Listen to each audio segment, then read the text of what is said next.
What you're about to see will shake the WWE Universe to its absolute core. I'm not talking about a simple backstage brawl. I'm not talking about your typical WWE drama. Something sinister. Something that WWE might be trying to cover up right now as we speak. Two of the most protected individuals in WWE history were left broken, bleeding, and unconscious in a coordinated attack that has zero explanation. And here's what's going to make your blood boil. WWE is treating this like it's just another storyline, while real careers hang in the balance. I'm going to break down everything that happened, show you the details WWE doesn't want you to see, and expose why this attack might be the most dangerous angle WWE has ever done. But first, I need you to sound off in the comments right now. Tell me, who do you think did this? Because by the end of this video, you're going to question everything you thought you knew.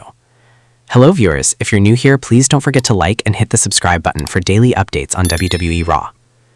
The attack.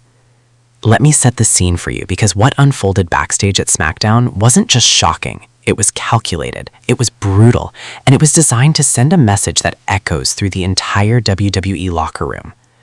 Braun Breaker, the Intercontinental Champion, the man who's been on an absolute tear through the SmackDown roster, a second-generation superstar with the world at his feet, was found laid out cold in the parking garage.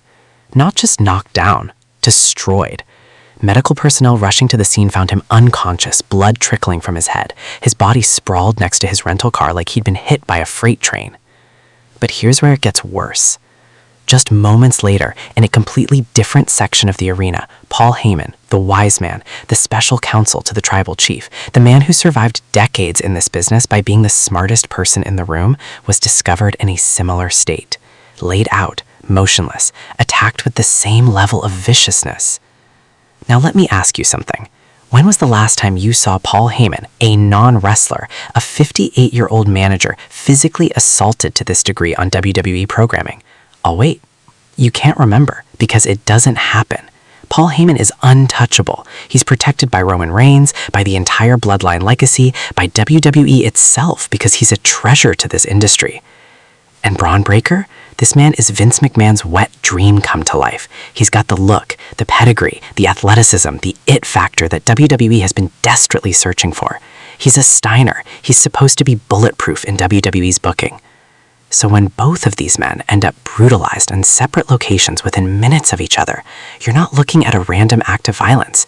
You're looking at a conspiracy. You're looking at someone with resources, someone with a plan, someone who knew exactly where both men would be and had the capability to strike simultaneously.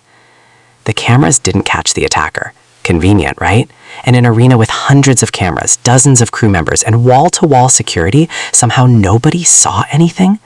The attacker moved like a ghost, like they had intimate knowledge of the arena layout, the blind spots, the timing of everyone's movements. This wasn't opportunistic. This was premeditated. The conspiracy deepens. Now here's where this whole situation goes from shocking to absolutely mind-blowing, and I need you to pay close attention because WWE is hoping you don't connect these dots. Let's talk about who benefits from taking out both Braun Breaker and Paul Heyman in the same night. Think about it logically. These two men operate in completely different circles.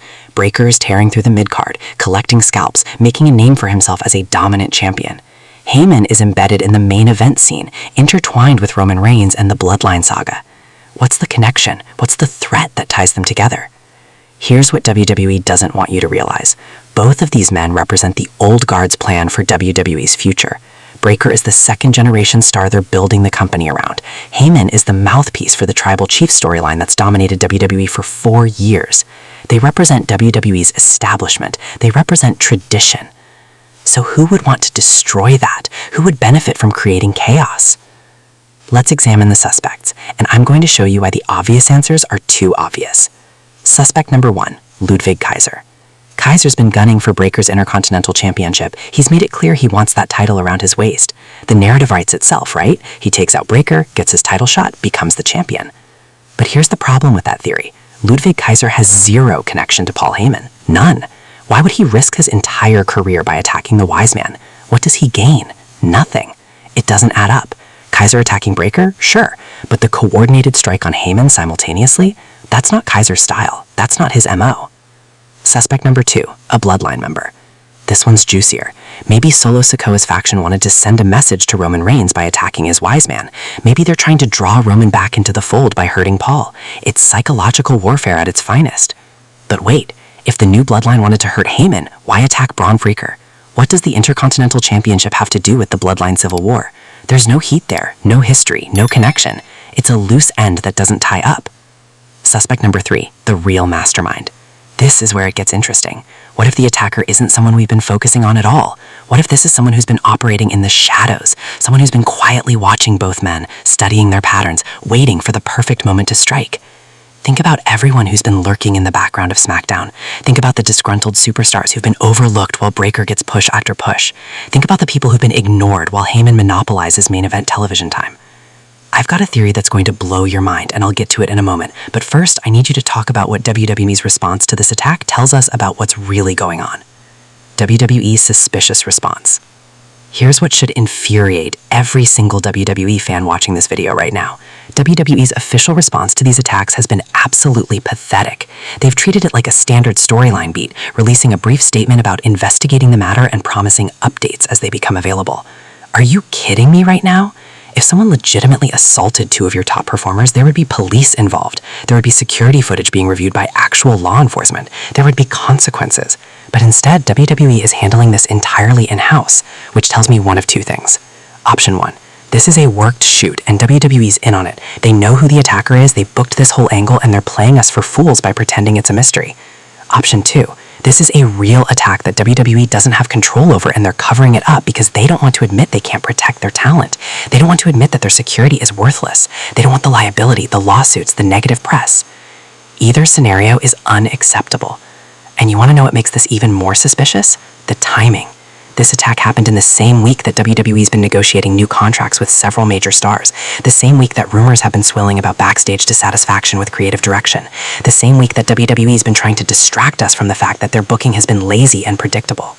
Coincidence? I think not. Let's also talk about what happened after the attacks. Breakker was supposedly taken to a local medical facility for evaluation. Heyman was treated by WWE doctors and released. But here's the thing. Neither man has made a public statement. Neither man has appeared on social media. Neither man has been seen since that night. Where are they? What's their condition? Why is WWE keeping them silent? I'll tell you why. Because if these men start talking, if they start sharing what they remember, if they start piecing together the puzzle, WWE's carefully constructed narrative falls apart. The company wants to control the story. They want to control the information flow. They want to manipulate your emotions and keep you tuning in week after week without actually delivering answers. And you know what the most insulting part is? They think we're stupid enough to fall for it. The hidden clues. But here's where it gets really interesting, folks, because while WWE might be trying to control the narrative, there are clues scattered throughout that SmackDown episode that paint a very different picture. Clues that the production team probably didn't mean to include. Clues that expose the truth if you know where to look. Let me break down the evidence that everybody missed. According to multiple reports from people backstage, Breakker was attacked around 8:47 p.m. Eastern Time. Heyman was discovered at approximately 8:52 p.m. That's a 5-minute window. Now, the parking garage where Breakker was found is on the opposite side of the arena from the backstage area where Heyman was attacked. It would take a normal person at least 7 to 8 minutes to get from one location to the other, navigating through the arena's corridors. So how did the attacker strike both men within 5 minutes? Either they can teleport or there's more than one attacker. This wasn't a solo job. This was a coordinated strike by multiple individuals. Multiple sources have reported that both men showed similar injury patterns, blunt force trauma to the head and upper body. The injuries were consistent in location and severity. That means either the same weapon was used on both men or the attackers were using identical weapons. That level of coordination doesn't happen by accident. That's planning. That's organization. Here's where it gets really suspicious. WWE has cameras everywhere. The parking garage has security cameras. The backstage hallways have cameras. Every major area of the arena is under surveillance. Yet somehow none of these cameras capture the attacks. I've worked with former WWE production staff, and I can tell you right now, that's impossible, unless someone deliberately disabled those cameras or erased the footage. And who would have the access and technical knowledge to do that? Someone with inside connections. Someone who's either part of the WWE infrastructure or has compromised someone who is. In an arena with hundreds of crew members, ring workers, wrestlers, and staff, nobody saw anything? Nobody heard a commotion? Nobody noticed 2 of WWE's most recognizable personalities being assaulted?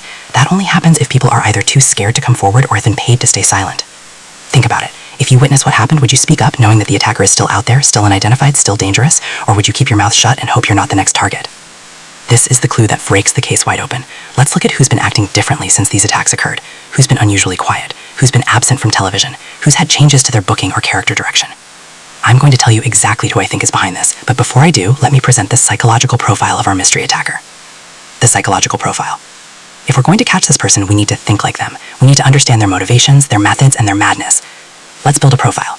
Both Breaker and Heyman are individuals who follow routines. Breaker works out at specific times, arrives at the arena early, follows a pre-match ritual. Heyman has his own patterns, his own schedule, his own habits. The attacker knew these patterns. They studied them. They waited for the perfect moment when both men would be vulnerable and isolated.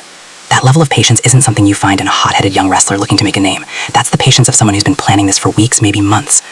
Look at the execution. 2 targets, different locations, a 5-minute window, no witnesses, no footage, no evidence left behind.